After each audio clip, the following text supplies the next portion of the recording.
Hey everyone, Miss Wilkins here. This is Dark Horse, the violin one part.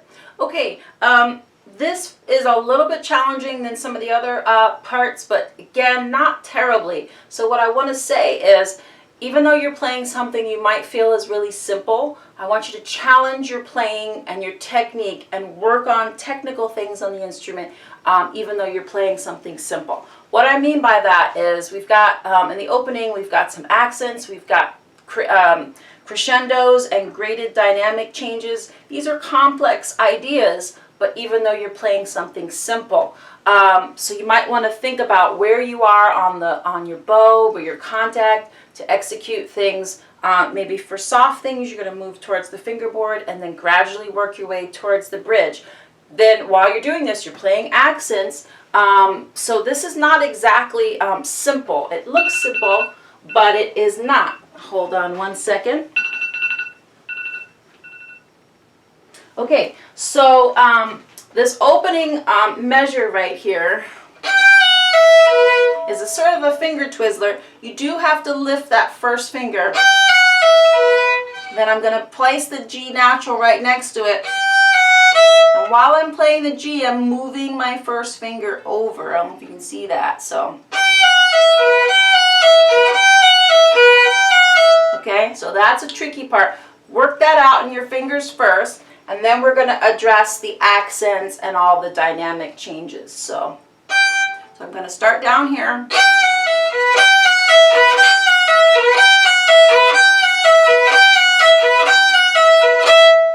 I might have added a few of them in there. Okay, now I can be persuaded to do that last note as an open. I think that would be more powerful, so I'm going to write that in the part. I'm sure that most folks would probably opt to do that. Okay, then at measure 5, we need to have that marcato stroke. Remember, I said everything in pop music has to be short.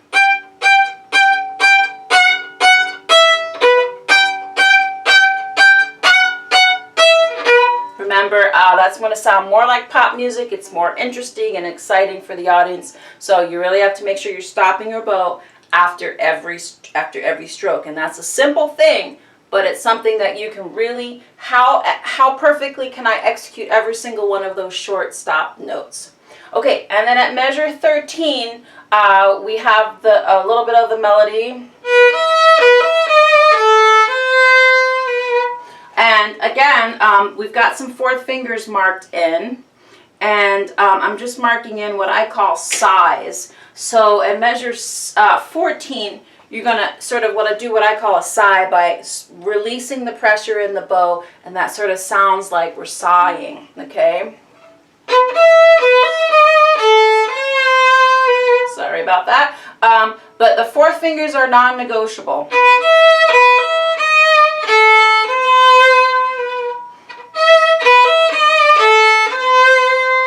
Back to your marcato stroke.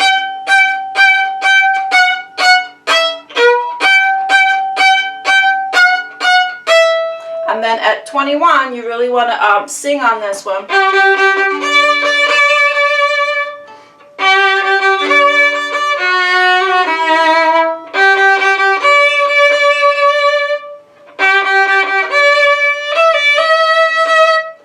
Okay, and those, I would do those fourth fingers. Those are definitely not optional. Okay, and you've got some dashes now, so that's going to counteract the dots, meaning that we want it singing legato.